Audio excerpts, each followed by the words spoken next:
This sermon, Hebrews, chapter 1 was delivered on Wednesday evening, August 21st, 1957 at the Branham Tabernacle in Jeffersonville, Indiana, USA. நம்முடைய கர்த்தராகிய இயேசு கிறிஸ்துவின் விலையேறப்பெற்ற நாமத்திற்கு மகிமை உண்டாவதாக. நம்முடைய அருமை சகோதரனும் இக்கடைசி காலத்திற்கு தரிசியுமான சகோதரன் வில்லியம் மரியன் பிரணாம் அவர்களால் 1957 வருடம் ஆகஸ்ட் மாதம் 21ஆம் தேதி புதன்கிழமை மாலையில் அமெரிக்கா இந்தியானா ஜெஃபர்சன்வில்லில் உள்ள பிரணாம் கூடாரத்தில் ஹீப்ரூஸ் சாப்டர் 1 எபிரேயர் 1ஆம் அதிகாரம் என்ற தலைப்பின் கீழ் கொடுக்கப்பட்ட செய்தியை இப்பொழுது நீங்கள் தமிழாக்கத்துடன் கேட்கப் போகின்றீர்கள்.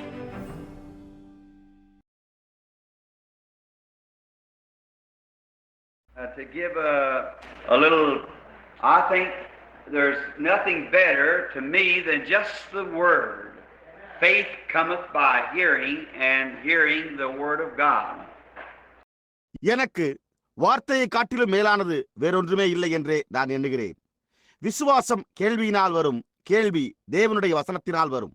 On Wednesdays and maybe on Sundays, one of the services of Sunday, giving a pastor just a little rest, which is very deserving of it, and thought maybe we'd just take a book in the Bible. We used to do that and sometimes stay a year on it. புதன்கிழமைகளில் ஒரு கால், ஞாயிற்றுக்கிழமைகளில் ஞாயிறு ஆராதனைகளில் ஒன்றில் போதகருக்கு ஒரு சிறு ஓய்வினை அளித்தால் நலமாயிருக்கும். அது அவருக்கு மிகவும் ஏற்றதாயிருக்கும். அப்பொழுது நாம் வேதாகமத்தில் ஒரு புத்தகத்தை எடுத்து பிரசங்கிக்கலாம் என்று எண்ணினேன். நாம் வழக்கமாகவே முன்பு அதை செய்துள்ளோம். சில சமயங்களில் நாம் அதன் பேரில் ஒரு வருடம் கூட தரித்திருந்திருக்கிறோம். I remember one time we stayed a solid year on the book of Revelations.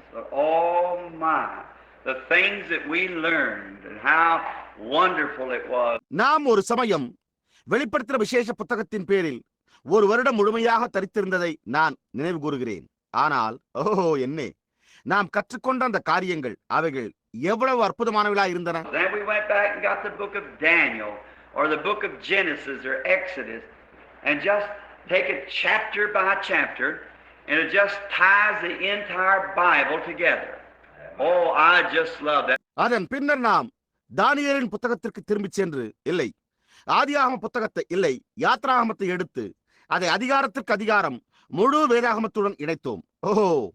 எனக்கு அது பிடிக்கும். A little later on we'll have to get if the Lord continues to bless and we go on, we'll get into some real deep things in here, real deep, and we'll just go from place to place through the scripture with it.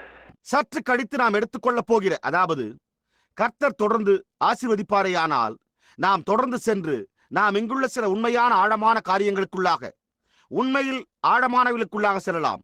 அப்பொழுது நாம் வேத வாக்கியங்களினூடாக ஒரு இடத்திலிருந்து மற்றொரு இடத்திற்கு அதனை கொண்டு செல்லலாம். And I like to make scripture compare with scripture. That's the way it must be. It's just one great beautiful picture. நான் வேத வாக்கியத்தை வேத வாக்கியத்தோடு ஒப்பிட்டு பார்க்க விரும்புகிறேன். அவ்விதமாகத்தான் அது இருக்க வேண்டும்.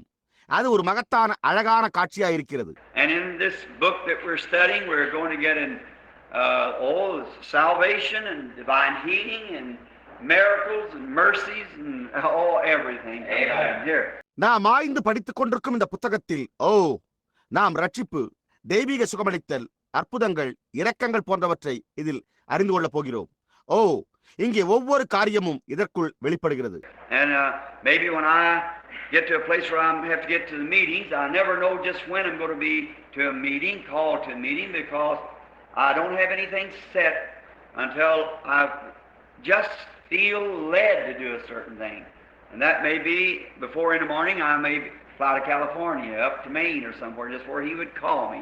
நான் கூட்டங்களுக்கு சென்றடைய வேண்டிய ஒரு ஸ்தலத்தினை நான் அடையும் போது, நான் ஒரு கூட்டத்திற்கு செல்லப் போவதும் ஒரு கூட்டத்திற்கு அழைக்கப்பட போவதையும் குறித்து எனக்கு ஒன்றுமே தெரியாது. ஏனென்றால் நான் ஒரு குறிப்பிட்ட காரியத்தை செய்யும்படி வழிநடத்தப்படுவதை உணரும் வரையில் நான் எந்த ஒரு காரியத்தையும் தீர்மானிக்கிறதில்லை. ஒரு காலைக்கு முன்பு கலிபோர்னியாவிற்கோ மெயின் என்ற இடத்திற்கோ அல்லது எங்காவது அவர் என்னை எங்கே அழைக்கிறாரோ அங்கு நான் ஆகாய விமானத்தில் பறந்து செல்லலாம். That's the reason I don't set great long itineraries, because I can't do that. My ministry is not cut out that way. And it's just different.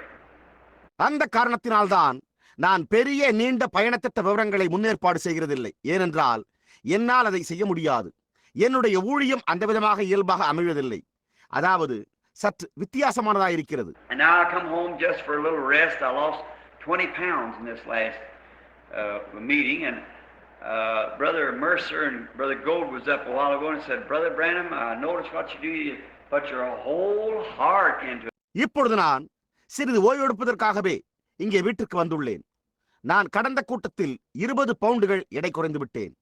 சகோதரன் மெர்சியரும் சகோதரன் கோட் அவர்களும் சற்று முன்னர், சகோதரன் பிரணாம் அவர்களே, நீங்கள் என்ன செய்கிறீர்கள் என்பதை நாங்கள் கவனித்தோம். நீங்கள் உங்களுடைய முழு இருதயத்தோடு இதற்குள்ளாக செயல்படுகின்றீர்கள் என்று கூறினார்கள். I said, that's the only way you can do a right kind of a job for the Lord is put everything you've got right to the forefront for Christ. All your strength, all your soul, all your heart, all your mind, everything that you got. அதற்கு நான் உங்களுடைய முழு பலனையும், உங்களுடைய முழு ஆத்மாவையும், உங்களுடைய முழு இருதயத்தையும், உங்களுடைய முழு சிந்தையையும், நீங்கள் பெற்றுள்ள ஒவ்வொரு காரியத்தையும், நீங்கள் பெற்றுள்ள எல்லா காரியத்தையும் கிறிஸ்துவுக்காக முன்னிலைப்படுத்தி செயல்படுத்துவதே நீங்கள் கர்த்தருக்காக சரியான விதமான ஒரு பணியை செய்ய முடிந்த ஒரே வழியாகும் என்று கூறினேன். When you're doing anything, do it right or don't do it at all. See, just leave it alone. If you're going to be a Christian, put everything that you've got to Christ. That's your time, your talent, your everything. எந்த காரியத்தையாவது நீங்கள் செய்து கொண்டிருக்கும் போது அதை சரியாக செய்யுங்கள். இல்லை என்றால் அதை செய்யவே செய்யாதீர்கள். பாருங்கள், அதனை அப்படியே விட்டுவிடுங்கள். நீங்கள் ஒரு கிறிஸ்தவராய் இருக்க வேண்டும் என்றிருந்தால் அப்பொழுது உங்களுடைய நேரத்தை, உங்களுடைய திறமையை மற்றும் உங்களுடைய எல்லா காரியத்தையும் நீங்கள் கிறிஸ்துவுக்கென்று பெற்றுள்ள ஒவ்வொரு காரியத்தையும் முன்னிலைப்படுத்தி செயலாற்றுங்கள். I just noticed in this young fella, that's your wife, Brother Burns, this is playing and singing. They're that young couple, and it isn't a piano, neither is it an organ, but it's some kind of an instrument. They make a strum it and pick it and do something for the Lord. நான் சற்று முன்னர் இந்த வாலிப நபரை கவனித்தேன். சகோதரன் Burns, அது உங்களுடைய மனைவி இல்லையா? அந்த வாலிப தம்பதியினர் இசைக்கருவியை வாசித்துக் கொண்டும் பாடிக்கொண்டும் இருந்தனர். ஆனால் அது ஒரு கிண்ணறப்பெட்டியாய் இருக்கவில்லை, மேலும் அது ஒரு இசைப்பேடையாயும் இருக்கவில்லை. ஆனால் அது ஒரு விதமான கருவியாய் அவர்கள் நரம்பிசை கருவியினை எடுத்து கர்த்தருக்காக வாசிக்கிறார்கள். You can do that and sing. That's win souls. Do something. No matter if you can whistle, a whistle. Just do something.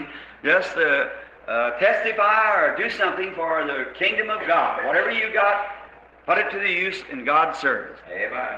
உங்களால் அப்படி இசைத்து பாட முடிந்தால் அது ஆத்துமாக்களை ஆயத்தம் பண்ணும். கவலைப்படாமல் ஏதோ ஒரு காரியத்தை செய்யுங்கள். உங்களால் சீட்டி அடிக்க முடிந்தால் நல்லது, சீட்டி அடியுங்கள். ஏதாவது ஒரு காரியத்தை செய்யுங்கள். தேவனுடைய ராஜ்யத்திற்காக சாட்சி பகருங்கள் அல்லது ஏதாவது ஒன்றை செய்யுங்கள். நீங்கள் என்னெல்லாம் பெற்றுள்ளீர்களோ அவைகளை தேவனுடைய பணியில் உபயோகப்படுத்த அதனை முன்னிலைப்படுத்துங்கள். Now, we're not going to try to stay very long because I know you work, you got to get up early, and I'm going squirrel hunting every morning. I just tell you the truth. That's what I'm doing. That's what I come home for. Is to rest a little. இப்பொழுது நாம் நீண்ட நேரம் தரித்திருக்கும்படி முயற்சிக்கப் போவதில்லை. ஏனென்றால் நான் உங்களுடைய பணியினை அறிந்துள்ளேன். நீங்கள் அதிகாலையில் எழும்ப வேண்டும். நான் ஒவ்வொரு நாள் காலையிலும் அணில் வேட்டைக்காக சென்று கொண்டிருக்கிறேன். நான் உங்களுக்கு உண்மையை கூறுவேன், அதைத்தான் நான் செய்து கொண்டிருக்கிறேன். நான் சற்று இளைப்பாறும்படிக்கு வீட்டிற்கு வந்துள்ளேன். And so I'm getting up about 4 o'clock and going out in the woods and hunt a little bit and go to sleep. And I'm gaining some of that weight back. So I get rested up after a while, the Lord willing, and everything's fine. நான் ஏறக்குறைய 4 மணிக்கே எழுந்து காற்றுக்குள்ளாக சென்று சற்று நேரம் வேட்டையாடிவிட்டு பின்னர் உறங்கச் செல்வேன். எனவே நான் மீண்டும் கொஞ்சம் எடை கூடியுள்ளேன். ஆகையால் கொஞ்ச காலம் ஓய்வெடுத்துக் கொள்வேன்.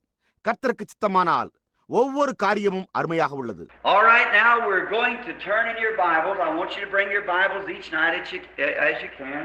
And somebody lacks a few.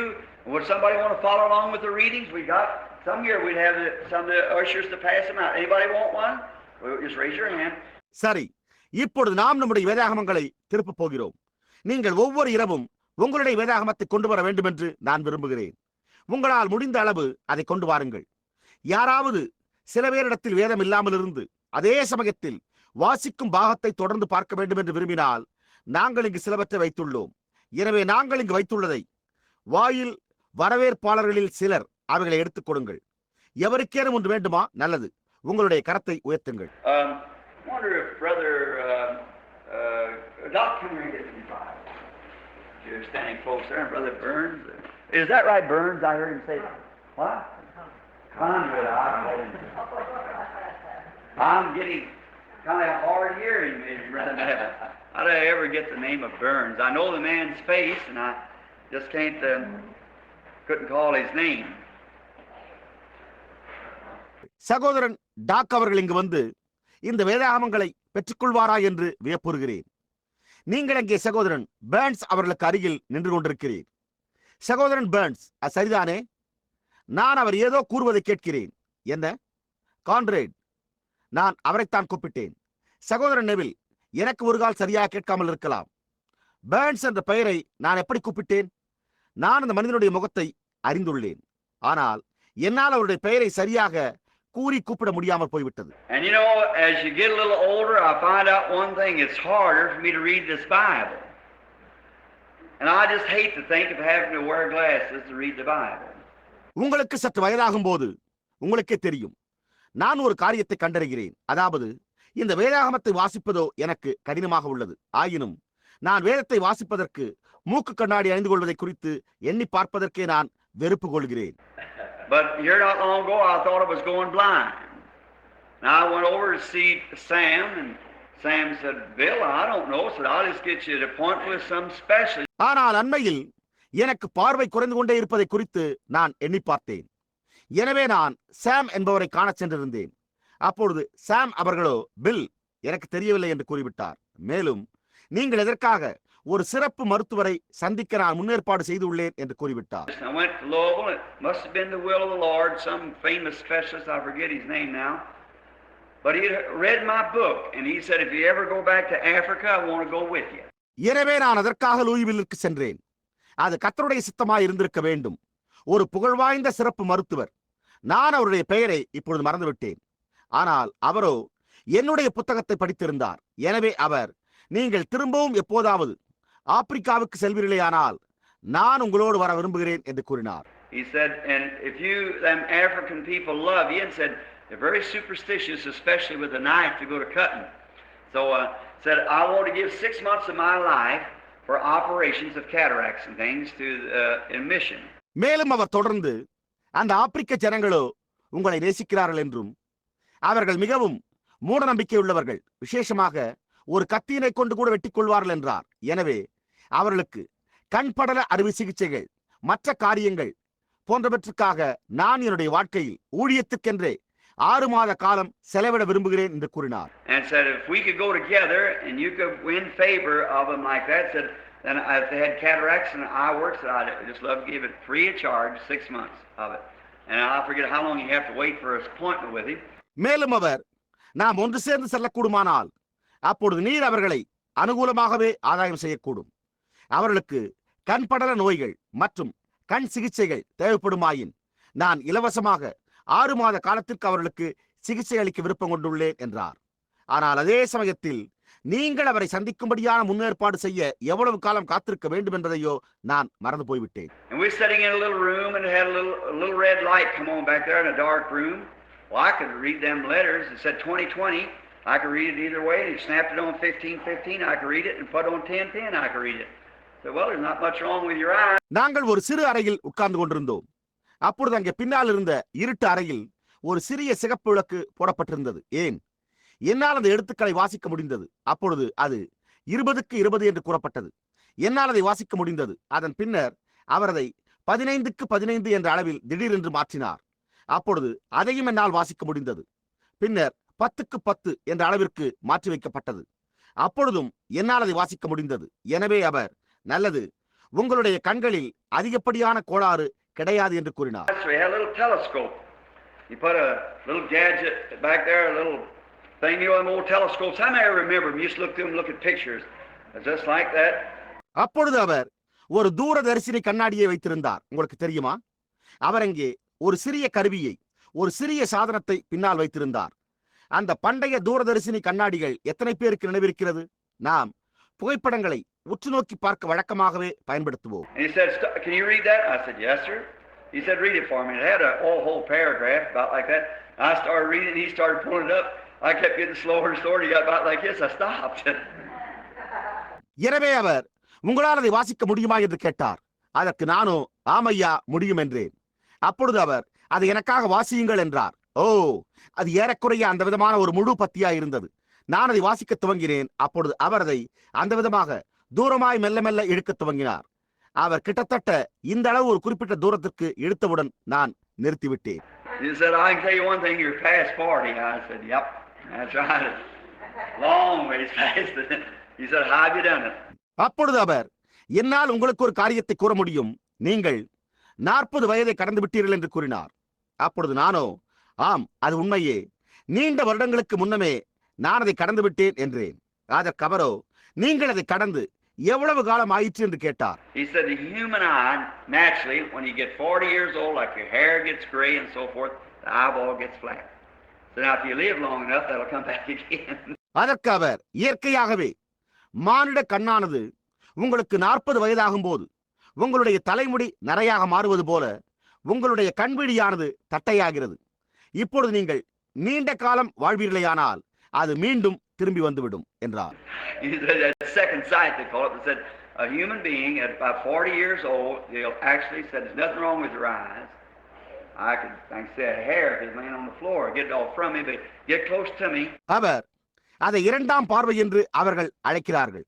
ஒரு மானிடனுக்கு ஏறக்குறைய 40 வயதாகும் போது அது உண்மையாகவே அவர்களுக்கு உண்டாகும் என்றும் அப்பொழுது அவர்களுடைய கண்களில் எவ்வித கோளாறும் இருக்காது என்றும் கூறினார். என்னிடத்திலிருந்து ஒரு முடி கீழே தரையிலே விழுந்து கிடக்குமையானால் என்னால் அதை பார்க்க முடியும். And he said, now you read your Bible, so you push it away from you. So after a while your arm's not going to be long enough. You can't get it out there far enough to get a hold of it.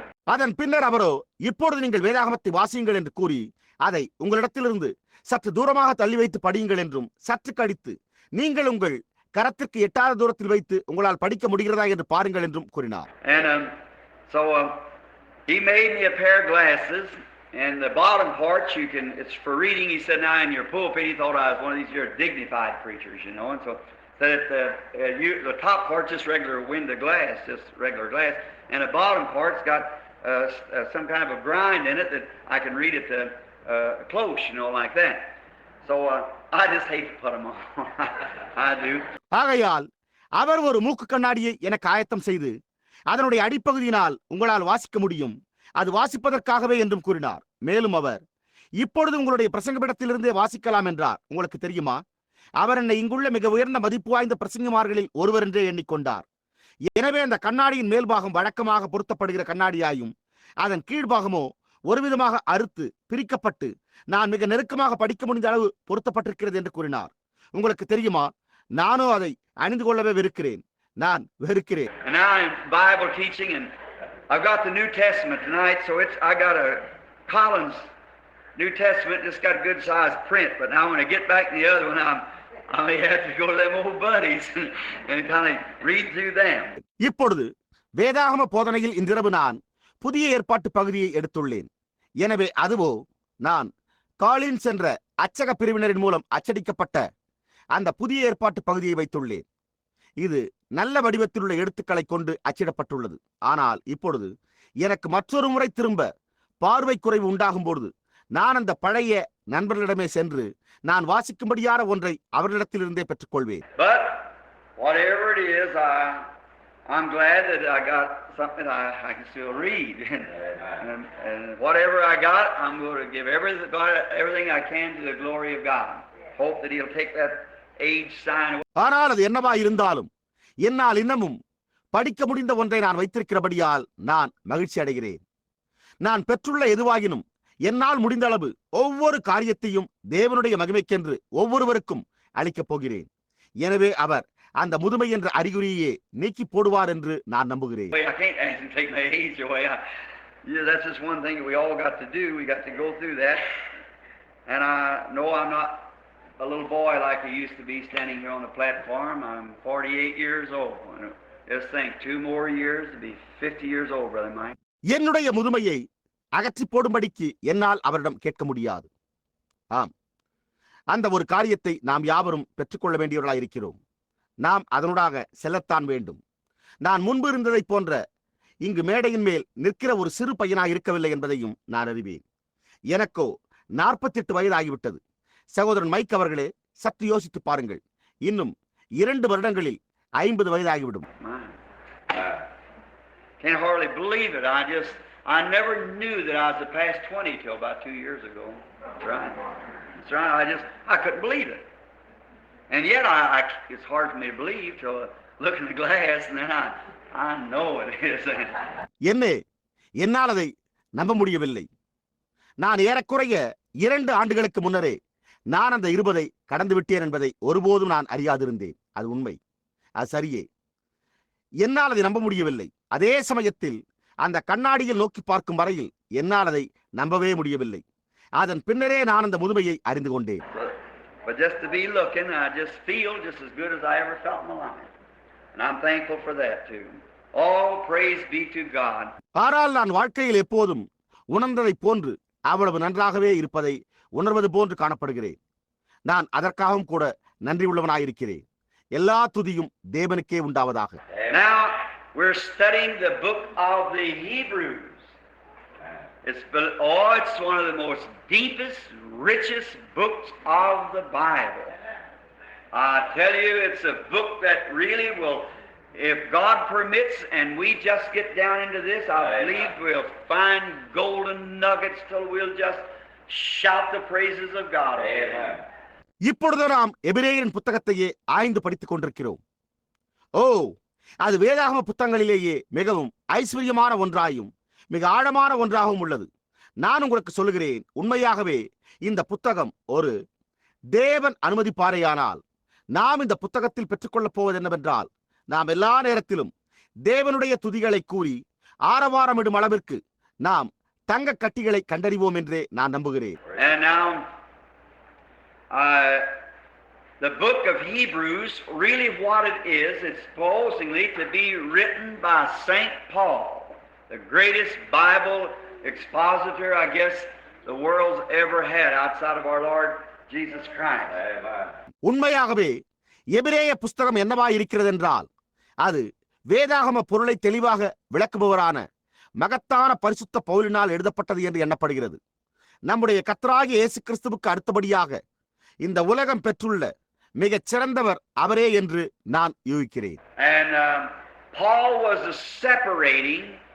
Now Paul was a real Bible teacher. That is the Old Testament. That's the only book was written then called Bible. Pavul பழைய ஏற்பாட்டிலிருந்து அதை வேறுபிரித்துக் கொண்டிருந்தான். இப்பொழுது பவுல் உண்மையாகவே ஒரு வேத ஆசிரியராயிருந்தான். அப்பொழுது பழைய ஏற்பாட்டு புத்தகம் மாத்திரமே எழுதப்பட்டு வேதம் என்று அழைக்கப்பட்டது. And he was trying to show to the Hebrews, separating the Old Testament and showing the Old Testament being a shadow or a type of the New. எனவே அவன் பழைய ஏற்பாட்டை வேறுபிரித்து பழைய ஏற்பாடு ஒரு நிழலாய் இருப்பதையும் அல்லது புதிய ஏற்பாட்டிற்கு ஒரு மாதிரியாய் இருப்பதையும் எபிரேயர்களுக்கு காண்பிக்க முயற்சித்துக் கொண்டிருந்தான். Right there we could strike a home line and stay 3 months right there on that one thought right there. To go right back, if we could turn in our Bibles now, of course we're on Hebrews the 1st chapter, but if we turn to Revelations the 12th chapter, you'd see it perfectly again, how the shadows. நாம் ஒரு கருத்தின் பேரில் சரியாக அங்கேயே 3 மாதம் வீட்டிலேயே தங்கி தியானிக்க முடியும். நம்மால் நம்முடைய வேதாகமங்களில் திரும்பிச் சென்று பார்க்க முடிந்தால் நலமாயிருக்கும். உண்மையாகவே நாம் எபிரேயர் 1ஆம் அதிகாரத்தின் பேரில் தான் இருக்கிறோம். ஆனால் நாம் வெளிப்படுத்தின விசேஷம் 12ஆம் அதிகாரத்திற்கு திரும்புவோமேயானால் எப்படி பழைய ஏற்பாடு நிழல்களாய் உள்ளன என்பதை நீங்கள் மீண்டும் அதை சரியாக காணலாம். If you've got your pencils and go to jot down the scriptures in Revelations 11, we find out that John on the Isle of Patmos saw a woman standing in the skies, and she had the sun at her head and the moon under her feet. நீங்கள் உங்களுடைய பென்சில்களை வைத்துக் கொண்டு வேத வாக்கியங்களை குறித்துக் கொள்ளப் போவதாய் இருந்தால் நலமாயிருக்கும். வெளிப்படுத்தின விசேஷம் 11ஆம் அதிகாரத்தில் ஒரு ஸ்திரீ வானத்தில் நின்று கொண்டிருந்தாள் என்றும் அவள் சூரியனை அணிந்திருந்தாள் என்றும் அவள் பாதங்களின் கீழே சந்திரன் இருந்தது என்பதையும் யோவான் பத்முத்தீவில் இருந்தபோது கண்டான் என்பதை நாம் கண்டறிகிறோம். And the woman was and travailed with a child to be born. She brought forth a man child. The red dragon stood to devour the child as soon as it was born. அந்த ஸ்திரீ பிரசவ வேதனை அடைந்து பிள்ளை பெறும்படி வருத்தப்பட்டு அலறினாள். அவள் ஒரு ஆண் பிள்ளையை பெற்றெடுத்தாள்.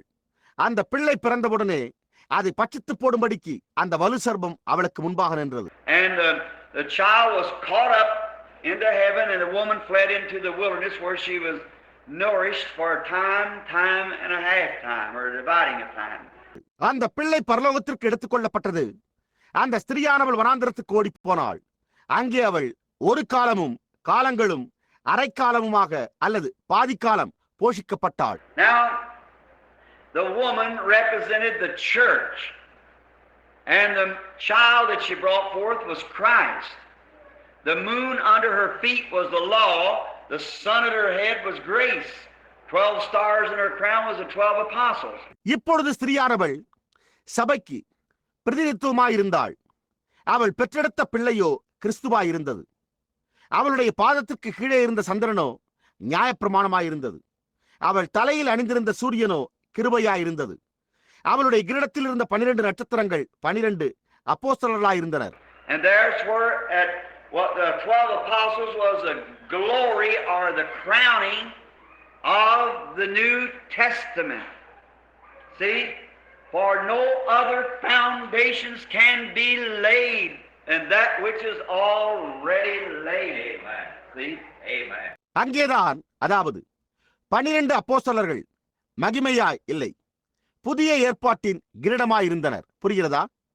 போடப்பட்டிருக்கிற அஸ்திபாரமே இல்லாமல் வேறே அஸ்திபாரத்தை போடக்கூடாது. புரிகிறதா? The foundations, the New Testament, the apostles, the doctrine of the apostles and so forth is the founding crown of the New Testament. புதிய ஏற்பாட்டின் அஸ்திபாரமாகிய அப்போஸ்தலர்கள், அப்போஸ்தல உபதேசங்கள் புதிய ஏற்பாட்டின் கிரீடமாக கண்டறியப்படுகிறது. And then at the moon is a shadow of the sun. The sun just reflects its light when it's behind the earth, and the moon gives light to walk by at night. சந்திரன் சூரியனின் நிழலாய் உள்ளது. சூரியன் பூமியின் பின் இருக்கும்போது தன்னுடைய ஒளியை பிரதிபலிக்கிறது.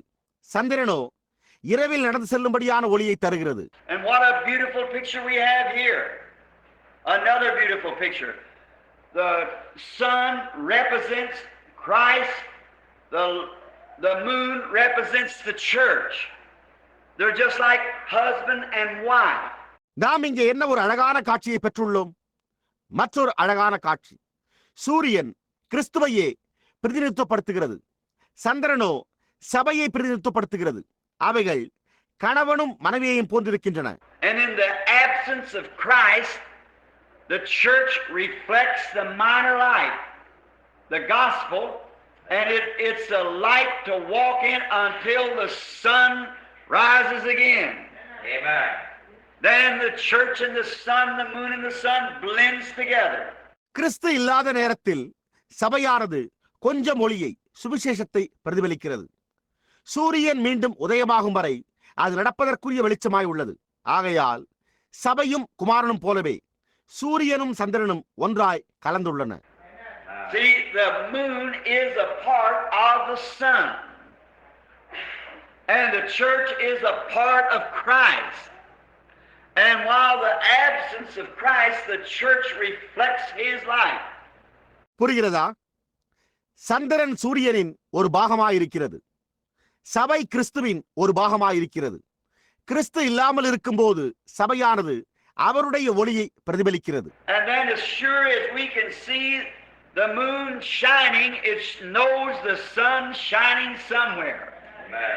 And as long as the church is reflecting the light of Christ, Christ is alive somewhere. Amen. Think of it. ஆகையால் சந்திரன் பிரகாசிப்பதை நாம் காணும்போது நிச்சயமாகவே சூரியன் எங்கோ பிரகாசித்துக் கொண்டிருக்கிறது என்பதையே அது தெரிவிக்கிறது. சபையானது கிறிஸ்துவின் ஒளியை பிரதிபலித்துக் கொண்டிருக்கிற வரையில் கிறிஸ்து எங்கோ ஜீவனோடு இருக்கிறார். ஆமேன். அதை குறித்து சிந்தித்து பாருங்கள்.